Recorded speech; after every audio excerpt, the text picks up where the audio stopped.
Hi, and welcome to Setting Up Your Telehealth Environment for Music Therapy Sessions, offered to you from Music Therapy Works.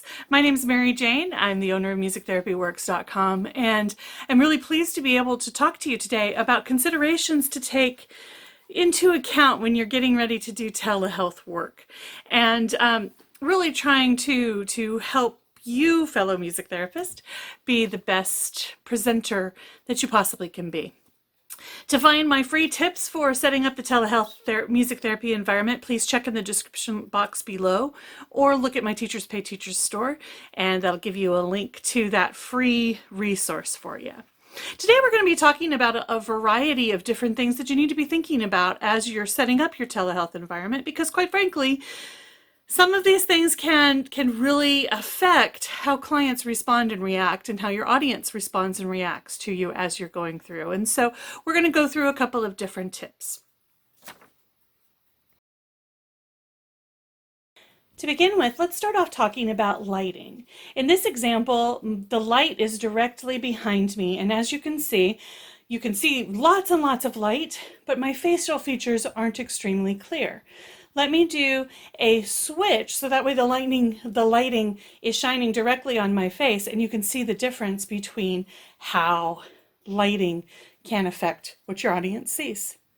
This is an example where the lighting source is in front of me, and as you can see, that means that my background back here is kind of shaded and muted. Now, that might not be a bad thing, but what you really want your clients to be focusing in on is you and your face and your expressions and your musicking. And so lighting is the first thing that you need to consider. You want to make sure that your face is lit but not overlit. Here's an example of overlit. This is an example of an overlit environment. As you can see, my face just looks kind of strange. One way to help not get this type of situation is to use natural lighting as much as you can, but also use a consistent setting. For example, if I turn off this light source and move towards this light source, sorry for this, trying to navigate this. As you can see, you could still see my facial features and my background is still a little bit dark, but that's okay in this situation. So what you want to do is you want to spend some time looking at your lighting, and you want to spend some time looking at all angles, because you never want a time when your client isn't able to focus in on you. So lighting, number one. Let's move on to background. The next thing to consider is the background that you're presenting to your audience. Now, this varies depending on who you have and what's going on, but if you have a very busy background going on, for example, my boom marker collection, my drums, all those types of things, chances are clients are going to pay attention to that. They're also going to be distracted by how the light changes and how the focus changes when I am in frame and when I'm out of frame. You'll notice that when I'm in frame, my background becomes a little bit more saturated with light. When I'm out of frame, all of a sudden you can see shadows appearing. And so this is something to keep in mind, and also something to kind of experiment with. Now, depending on the population that you have, you might want to have a busy background, or you might want to have a very plain background. Usually, doing filming against a plain white wall, I don't really have a plain white wall in my home situation, so, you see my dilemma here. But having a plain white wall may help some clients engage and relate to you differently and better. Other clients, you may lose them if you have just a plain white wall. So you want to think about that. You want to make sure that you have things that aren't competing with what you're wearing. So if you are wearing something that has a pattern to it, for example, my dress today has quite a bit of a pattern, then having a pattern behind you that does not clash or interfere with that works out well. Coordinating colors is nice, but you don't want to blend into the background. If you've ever seen people who are doing virtual backgrounds in Zoom or in any type of digital media, if they're wearing green, then that is the way that we place other backgrounds onto the original, and so you end up being just a floating head. That could be a problem. So you want to make sure that you're thinking about that background, because whatever you're showing folks is their glimpse into their life. My usual view when I'm doing webinars is my desk, which faces a wall, pointing back. So you can see all the stuff that I have piled on my couch and all of my bookshelves and things like that. And that's probably not the best background for doing a telehealth environment. Just keep that in mind. Background noise is also something that you need to consider in your telehealth environment. If possible, find a place where you're away from industrial sounds such as the air conditioning unit that is very noisy, or the dishwasher that's happening in the area that you're doing music therapy. There's a ticking clock behind me. I can notice it. Hopefully you can't hear it. But that is something to consider as well, is that some of our clients have very, very specific hyperacuity issues where they can hear all kinds of things happening. If you have other people in the telehealth environment in another place, make sure that you decrease their sounds as much as possible, so that way you're not competing with background noise. There's quite a bit of the telehealth environment that you cannot actually control, and that's how your client interacts with the environment and broadcasts their own information.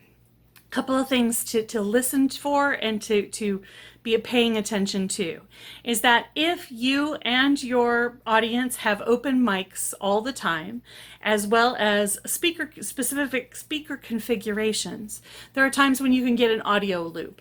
And an audio loop is hard for me to replicate at this point, but basically it's just a constant echo. So if I said, it's time to play the drum, time to play the drum, time to play the drum, time to play the drum. Oftentimes, as the presenter, you're not going to hear that audio feedback loop, but your audience members will.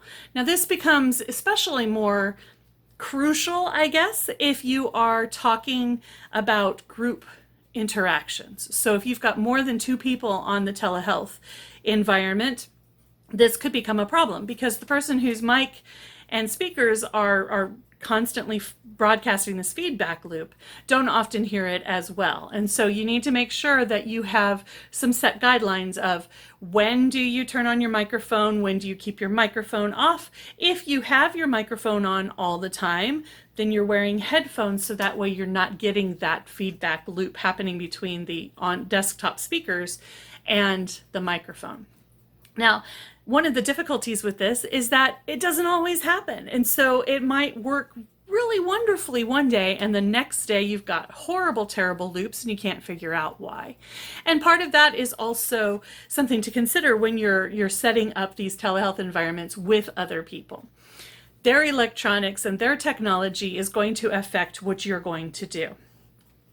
One of the things that you need to make sure that you have tested out before you go into a telehealth environment is, how do your instruments sound when you are playing them over a broadcast? And the way I do this is I will do a quick recording session with myself, just the way I'm doing things right now, talking into the camera, trying out my various instruments and making notes of good microphone placement for the guitar, good microphone placement for the keyboard.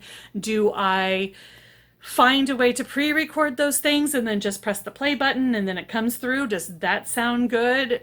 What is the quality of music that you're offering to your clientele? Because you want to make sure that you're offering them a beneficial environment. You don't want them leaving a music therapy session feeling like they were overwhelmed by the sounds, or feeling like it was a waste of their time, or anything like that. So you want to make sure that you are testing out those things and using the best quality music that you can possibly do. Oftentimes in a telehealth environment, it's just easier for me to do a very, very quiet percussion and my voice. And that's what I use, because the instruments tend to either sound weird or distorted when you play them through the microphone and then through speakers. And it just doesn't really give us a very, very great music therapy experience. If you have tips and techniques on how to do that, please let me know. Contact us at musictherapyworks.com, because I would love to know what's working with other folks. Just to finish up here, we've got a couple of other things to consider. The first thing is that live streaming is something that is affected by all kinds of things, including the speed that your computer talks to the internet, the speed that the internet talks to the receiver's computer, and the speed that it takes for the receiver's computer to talk back to you. And so there's always going to be a slight lag and delay in how you transmit information and how you talk to various people. And so keeping that in mind as you go into a telehealth situation, especially with particular clientele. I have clients who will respond, but they take sometimes up to 30 seconds to respond. I need to remember that in the telehealth world, that 30 seconds starts when they hear my voice, and my voice is not heard at the same time I'm saying it. And so I need to give a little bit more time for processing before reprompting and starting that processing process over again. Also, if you're trying to sing together, you're going to hear some of those lags. And some programs offer you opportunities and ways to fix those lags, others do not. And so you really need to know your platform really, really well, so that way you can get the best audio interaction that you possibly can. The last thing to keep in mind is that a wired connection to the internet is usually more stable than a Wi-Fi connection to the internet. So if you are streaming using a Wi-Fi connection, there may be breaks in the information coming from your device to the internet going out to the people that you're working with. And if they're receiving you on a Wi-Fi device, there may be more interactions and difficulties with that. So as much as possible, seek wired connections rather than Wi-Fi connections when doing this. If you only have a Wi-Fi connection and that's the only way that you connect, then just know that there are going to be times when that buffering situation is going to happen. And so you may need to make sure that you are providing time and explanations for that as you're entering the session. So that way clients aren't too surprised when it happens. Also, give them a solution of how to help that connection. For example, in one of my platforms that I use, if I freeze on the screen and everybody can use the platform but I'm frozen, that's a problem on my end. If I freeze on their screen and they can't do anything else within a platform, that's a problem on their end, so they need to refresh. If it's a situation on my end, then I need to refresh and they just need to wait until I show up. So knowing those things ahead of time is very helpful. The last thing is you need to speak a little bit more slowly when you're doing things in telehealth, just because it takes a little bit a different kind of listening than live interaction does. Ooh, one more last thing. You want to make sure that you know where your camera is, because nothing is more frustrating than trying to work for somebody who's not looking at you. If I'm doing my entire presentation like this, looking at myself on the screen of my camera, that is kind of just off-putting and disconcerting. And so trying to locate where that camera is and talking to that camera and using eye contact the way you usually would is very helpful. It's also somewhat hard as you get started. One of the tips that I've used to pretty good success is that when I'm getting used to a new camera setting and location, I put googly eyes right by the camera, so that way I have something to look at. I have eye contact that I can make. It's a really silly little fix, but it's something that really helps that presentation. I recently went through an entire presentation where the person presented from this direction.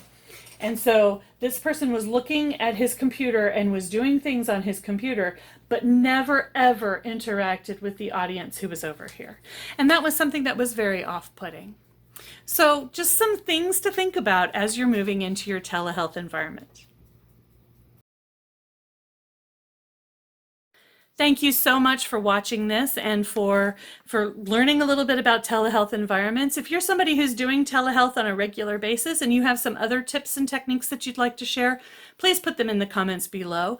As always, you're welcome to like, subscribe, and hit that notification bell if you would like to see more information about when I release videos and different products and that type of thing. If you have any questions or comments, please feel free to contact us at musictherapyworks.com, and I'll be happy to either Discuss what you want to discuss. If you want help setting up telehealth environments, if you just need somebody to be on the other side of a meeting for you just to kind of look over your environment, please don't hesitate to contact me. That's the kind of stuff that I actually really love offering to other music therapists. Thank you so much, and I hope that you have great telehealth sessions coming up in your near future.